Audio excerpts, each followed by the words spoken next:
Holy Gospel according to St. John, the 12th chapter.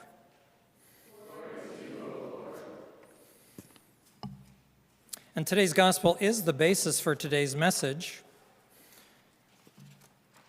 As you know, your Gospel of John, right before this passage, Jesus raised Lazarus from the dead. And Lazarus and his sisters Mary and Martha have thrown a thank you dinner, a feast, to thank Jesus for his grace and healing.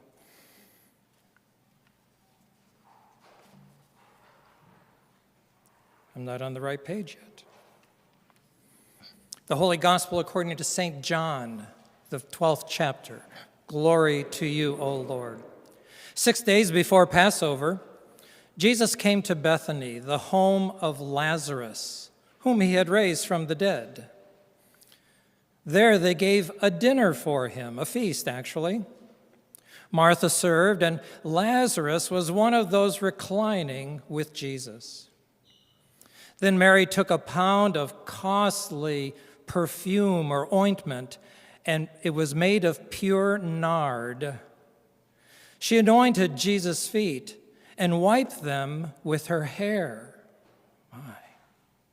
The house was filled with the fragrance of the perfume. But Judas Iscariot, one of the 12, the one who was about to betray him, said, "Why was this perfume not sold for 300 denarii and the money given to the poor?" You see, he said this not because he cared about the poor, but because he was a thief. He kept the common purse and used to steal what was put into it. But Jesus said, "Leave her alone." Actually, in the Greek, it doesn't say she bought it. She kept it for the day of my burial. You see, you always have the poor with you, but you do not always have me.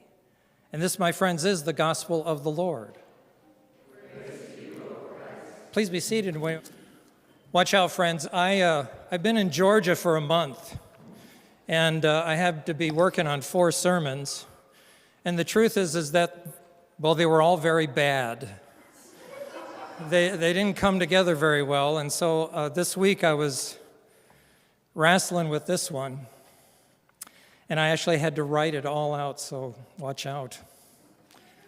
My son said, "Dad, you only do that like once or twice a year." I said, "Yeah, but I needed to today." It's not too long. So right before, as we mentioned already, right before today's story, this blessing of Jesus' feet, Lazarus is raised from the dead by Jesus. You remember that story.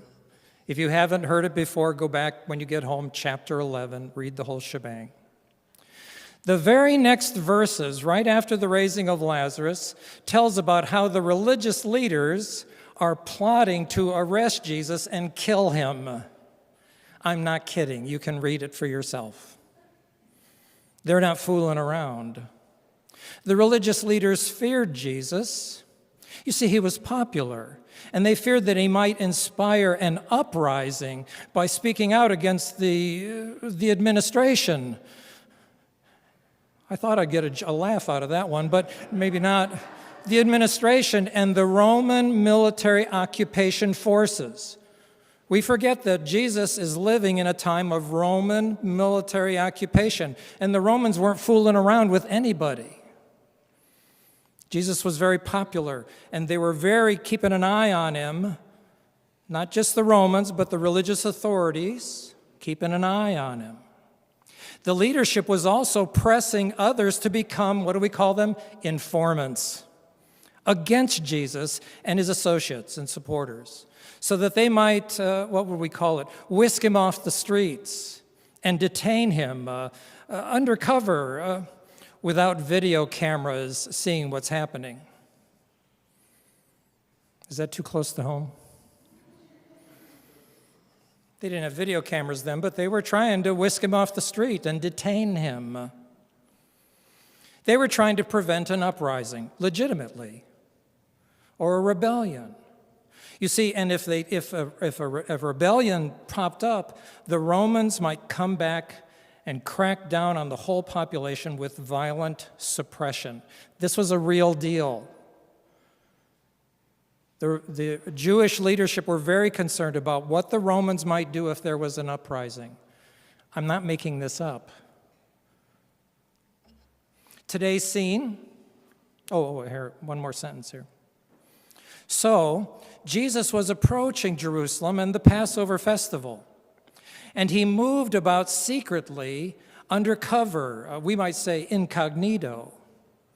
He was relying on that network of supporters and compañeros, did I say it right in Spanish? Compañeros, to keep him safe.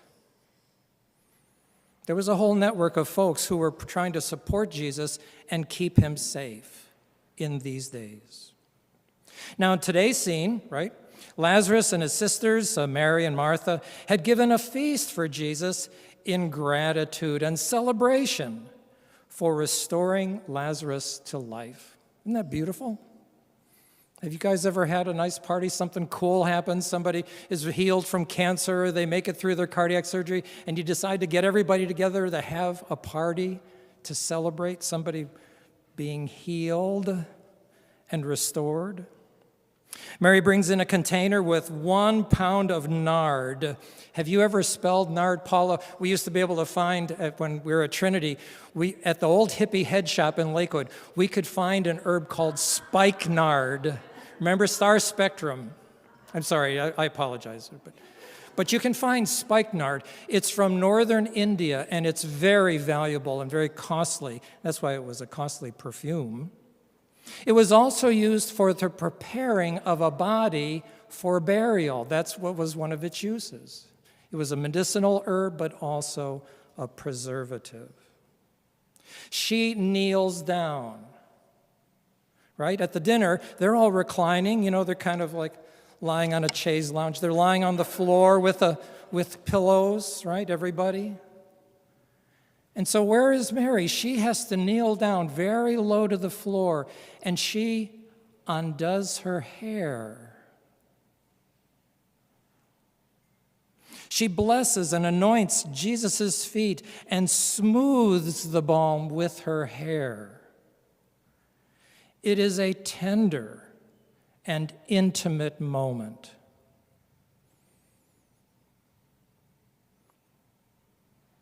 It's very tender, and it's very loving. This is a moment of deep gratitude and love and devotion, no? It's a moment of giving thanks for the raising of their brother Lazarus from the dead. Of course, Judas complains. Now, this is an insertion from the storyteller because he's got to set up the rest of the story. You see, Judas is said to rob from the poor to enrich himself. Judas is said to rob from the poor and enrich himself. It's like we've never seen this before or seen this in modern life. This redistribution of wealth to the mega rich. Is that too close to home, friends? But Jesus says, he redirects it right away. He doesn't even deal with Judas. He says it's a blessing for his burial. Jesus acknowledges that what they all knew. They all knew that the authorities were out to silence him and that the death threats were real. They knew the death threats were real. And sometimes they crop up in our own media. We hear of them. Now, the writer of John's Gospel does a beautiful job with this narrative. Do you ever just sit and read a whole passage from John's Gospel? It is written beautifully with patterns and metaphors that appear and then re-emerge. Let's name a few. Are you still with me? If you've left the room, it's time to come back. I'm going to name a few things here. In the previous chapter, Lazarus dies and was placed in a tomb. He is prepared with balms and oils. Mary uses these same oils to bless Jesus. Another one. Martha says that Lazarus has been in the tomb for 4 days, and there will be a stench. That's in chapter 11.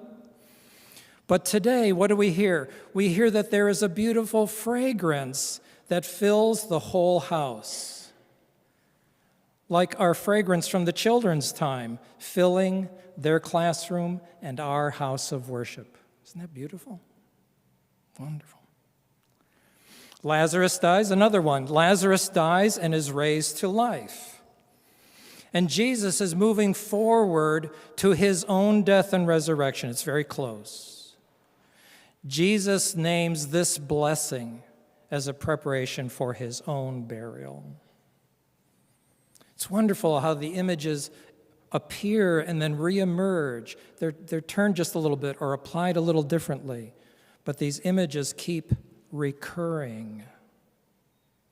Today we see Mary, now this is my language here, Mary pours out the balm to bless Jesus' feet, to thank him, to bless him for his love and grace and healing. We recognize Mary's pouring out of her heartfelt gratitude, love, and devotion. It's not just the oil that's being poured out, but Mary's own love and devotion is being poured out to Jesus. I like that kind of thinking. This pouring out helps us to anticipate Jesus' pouring out of his own life and passion. In the coming week, Jesus pours out his own life in love and grace and devotion. For whom? For the whole world. I like what one commentator, do you know Caroline Lewis up at St. Paul, Lutheran Seminary in St. Paul? She writes, Mary loves Jesus into his future. I love that little phrase. Mary loves Jesus into his own future, into the coming week of his passion. That future that we dare to call Holy Week. I never thought of it that way. I've never heard that before. That's beautiful. Thank you, Caroline. Caroline, maybe? Okay, I'm wrapping it up here. I'm just about to third base now, so if you've left the room, time to come back. I'm wrapping this up. In these days, we are faced with many troubles and chaos in our country and in the world. Anybody want to argue with that? The days are filled with violence, with destruction, with dismantling, firings. And what's the fancy word we heard last year? Retribution against one's opponents. And, here's the fun part, friends, there are also many people pouring themselves out to bring healing and safety and protection. I'm just naming some of the people off the top of my head. Food workers, farmers, police, firefighters, healthcare folks, the aides, the cleaning staff, the EMS folks, everybody who's working in homeless shelters to provide safety for our folks who have no place to stay. Think of the food and the medical providers working in Gaza and other places of violence and annihilation. These are just a few. I'm sure if we spent a moment, we could name 1,000 people right away. People who are pouring themselves out. Did you see the demonstrations yesterday? I wasn't able to get there. I apologize for that. But it's all over the internet. I'm so thankful for their work and their pouring themselves out. Please remember, now here's the point that I really want you to take from here. Remember that these human beings who are pouring themselves out for humanity, they're not making it to the news or Substack or social media.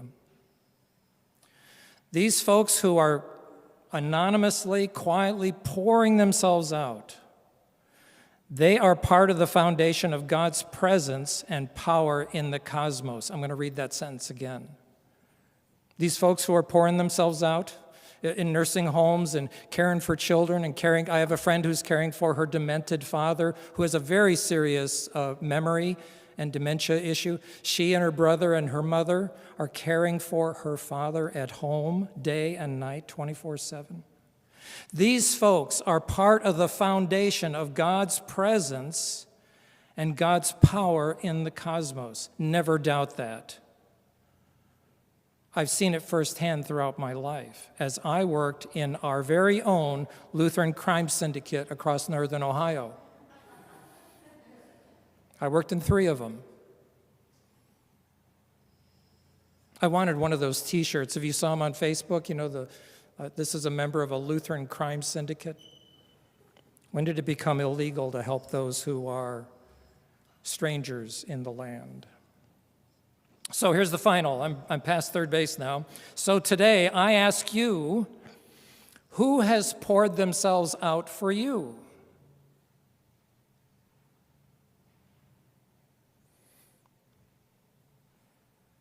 Who has poured themselves out for you? You would not be sitting here today in this room if someone did not pour themselves out for you. It's not possible. Who poured out their love for you? Who has loved you into your future? I love that phrase. Who has loved you into your future? In order to bless you, to love you, to sustain, encourage you for your life's journey. Here's the final tag, friends. In this coming week, as we draw closer to the passion of Jesus, remember and ponder those who have loved you and mentored you and poured themselves out for your life, for your healing, your strengthening, your faith, and, well, even if I dare say it, poured themselves out for your hope.